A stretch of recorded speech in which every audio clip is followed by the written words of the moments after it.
Assalamualaikum warahmatullahi wabarakatuh. Hello my friend, apa kabar semua? Insya Allah semakin hari semakin bertambah bahagia, semakin bertambah tenang, semakin bertambah damai hatinya, dan tentunya semakin bertambah sehat jiwa dan raganya. Senang sekali Maya dapat menyapa teman-teman semua, tentunya di konten Ruang di Jiwa di YouTube My Edutainment TV Channel.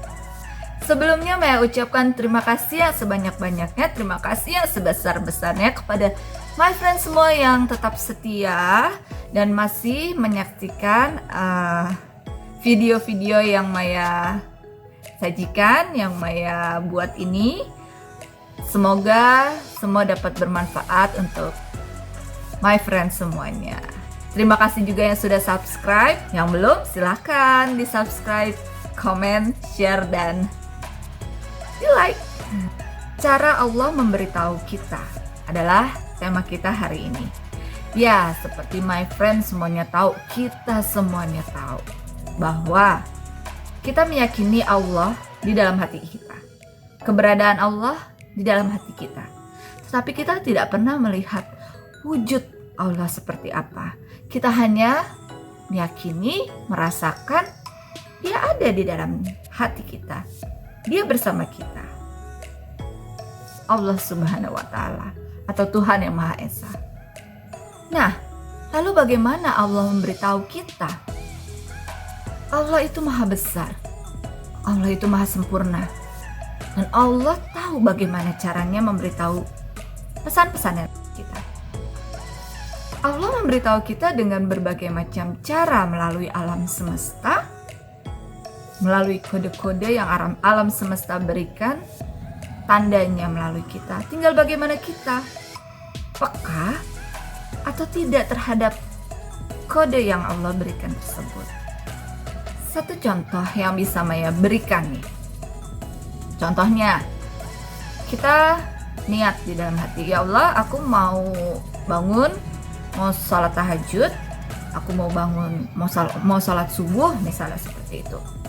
Nah, tiba-tiba tengah malam kita digigitin nyamuk, atau kita merasa, aduh gerah banget ya malam ini, gak nyaman banget tidurnya, atau kita mimpi buruk, atau kita kebelet pipis.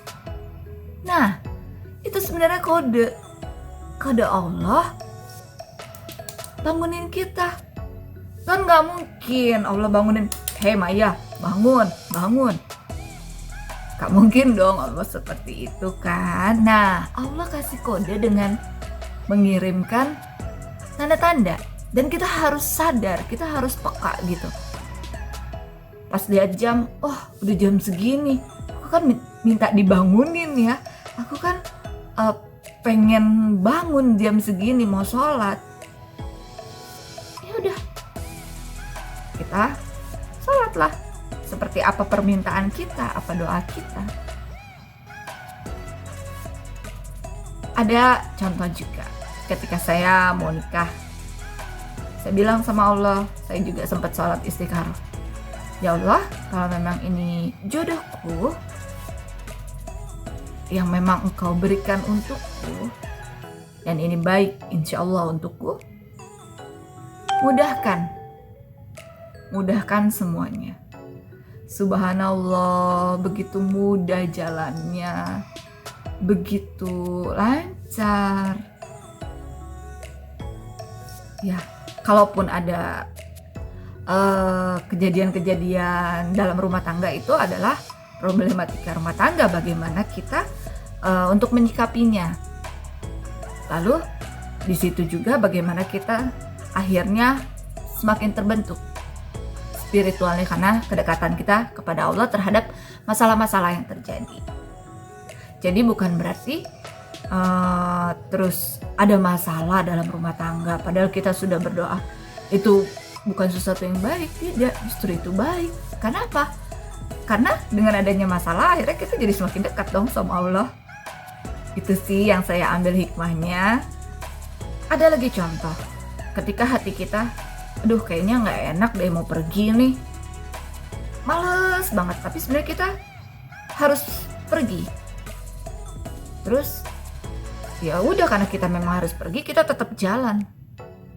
Tiba-tiba motornya mogok, atau ada apalah, mungkin macet sampai sana, tidak sesuai janji atau bagaimana. Nah, itu kan Allah sudah memberikan tanda di dalam hati kita. Cuma kadang kita manusia ego, kita manusia ngeyel dengan intuisi kita, hati kita bicara gitu. Itulah yang membedakan antara manusia dengan malaikat, karena manusia tidak ada yang sempurna. Kalau ada kejadian kemarin yang Roy Kiyoshi itu dia tertangkap karena narkoba, orang bilang dia kan bisa ngeramal, kenapa dia nggak ngeramal dirinya sendiri? Oh tidak, kalau yang saya rasakan ya, saya bukan membela Roy Kiyoshi, tetapi ini saya hanya meluruskan saja. Iya, kita tahu, iya kita diberi rasa, tapi itu tadi, kita manusia biasa, kita punya ego, kita punya keakuan, kita punya keinginan, kita punya hasrat, dan kita harus berusaha menekan itu untuk orang-orang yang memang sudah Allah bangunkan spiritualnya, kesadarannya itu. Kita sudah dapat tanda. Dengan keakuan, dengan keegoan, kita tetap ngeyel, bandel. Kita sebagai manusia yang tidak sempurna. Kejadian lah sesuai dengan apa yang memang sudah dirasa. Itulah, kita tidak mau mendengarkan hati kita. Kita lebih ditutup dengan egonya kita. Nah, memang teman-teman yang sudah terbangunkan spiritualnya biasanya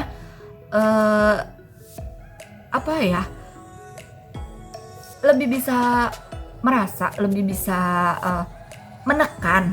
Tetapi ya itu tadi, tinggal kita mau ngikutin yang mana nih. Kita mau dengerin intuisi kita atau kita mau sesuai hasrat dan keinginan kita. Kalau sesuai hasrat dan keinginan kita, udah dikasih tahu loh resikonya seperti ini, ya terimalah akibatnya dengan lapang dada. Seperti itu. Yang memang kita diberikan kelebihan sama Allah. Kita merasakan misalnya ada mau kejadian bencana atau mau ada sesuatu yang tidak mengenakan. Kalau saya merasakan mendapat pesan-pesan seperti itu, biasanya tuh kalau saya nggak mau terima pesannya atau saya tidak mau, minimal satu orang lah saya menyampaikan. Mungkin kalau dulu ke mama, sekarang saya lebih ke adik-adik saya salah satu saya ceritakan terlebih dahulu. Itu badan rasanya sakit kalau kita nggak mau terima pesan atau menyampaikan pesan itu. Sebetulnya bukan kita untuk mendahului kehendak Allah, sama sekali tidak ada rasa itu. Justru kita dilema, kita takut rasanya, takut. Aduh, ini bener nggak ya? Aduh, ini salah nggak ya? Aku takut gitu loh, takut untuk mendahului Allah. Itu sebenarnya kita juga merasakan ketakutan yang seperti itu, tapi kalau kita nggak sampein, badan rasanya sakit, emosi nggak stabil, rasanya nggak karu-karuan. Ya makanya saya masih masih ya paling saya menyampaikan hanya kepada adik atau kepada teman dekat saya. Ya masih membatasi diri aja. Dan pesan yang disampaikan itu, kode-kode itu kadang puzzle. Bukan kadang, tapi memang potongan-potongan gitu loh. Kalau misalnya visual gitu, kita tuh kayak lihatnya tuh kalau dalam bentuk mimpi, atau kita kayak seret dapat gambaran itu tuh bentuknya puzzle gitu. Bentuknya kita harus mengartikan itu sendiri, ini maksudnya apa ya.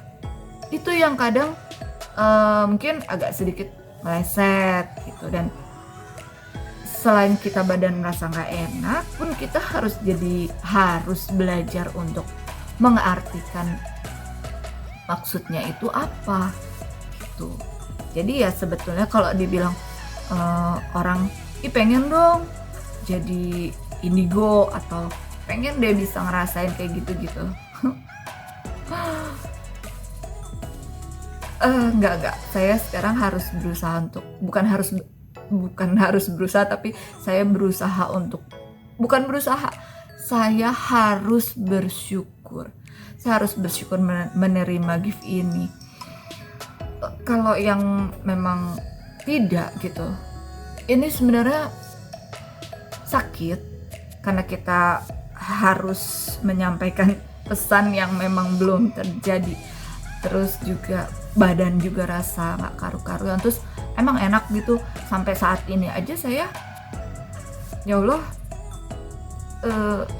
takut-takut gak takut gitu loh kalau misalnya harus ngelihat penampakan kayak gitu. Gak enak sih sebetulnya gitu loh.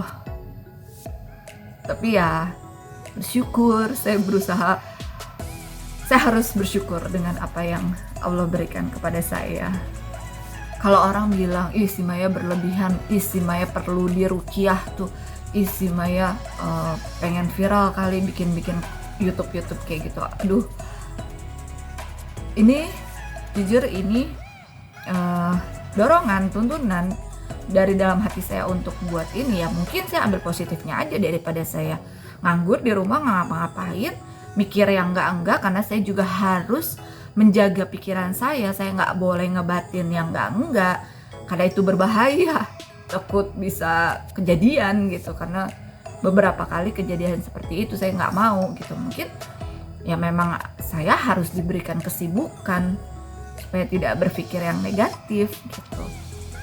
Dan semoga ya apa yang saya buat ini bisa memberikan manfaat kepada banyak orang. Kemudian yang tadi saya bilang, si Maya perlu diruqyah. Saya ruqyah kok, saya pernah diantar sama suami ruqyah waktu itu. Terus juga mau tidur biasanya saya pasang headset, saya dengerin murotal. Sampai suami juga komplain dia. Ini tidur kok pakai headset, katanya ribet banget sih. Ya karena saya pengen dekat sama Allah, karena saya pengen ya ada bacaan ayat suci Al-Quran gitu yang selalu saya dengar. Dan itu juga buat saya, kalau orang bilang lo ketempelan jin kali, jin muslim kan ada tuh yang memang nyuruh sholat inilah itulah. Saya juga berdoa sama Allah, masa iya sih Allah mau menjerumuskan? Kan enggak ya. Saya berdoa sama Allah, dan itu yang memang saya rasakan manfaatnya. Dari kecil saya kayak dapat tuntunan berdoa, ya Allah bimbing saya, tuntun saya di jalan-Mu, jangan pernah lepaskan. Saya selalu memohon itu kepada Allah setiap habis sholat, setiap waktu. Dan Allah alhamdulillah kirim malaikatnya untuk menjaga saya, mengirimkan spirit guide untuk memberikan kode-kode melalui mereka ya, dari Allah atau melalui alam semesta. Dan saya percaya itu semua karena Allah Subhanahu wa Ta'ala. Mau percaya mau tidak ya dikembalikan ke masing-masing pribadi. Saya hanya menceritakan apa yang saya alami, untuk berbagi cerita tentunya di sini. Oke, my friend, mungkin itu saja yang bisa saya sampaikan hari ini. Semoga bisa memberikan manfaat buat my friend semuanya. Jika ada salah-salah kata, jika ada kekurangan, pastinya banyak ya kekurangan karena saya manusia biasa. Saya mohon dibukakan pintu maaf yang sebesar-besarnya. Mohon maaf lahir dan batin. Terima kasih untuk perhatiannya. Wassalamualaikum warahmatullahi wabarakatuh.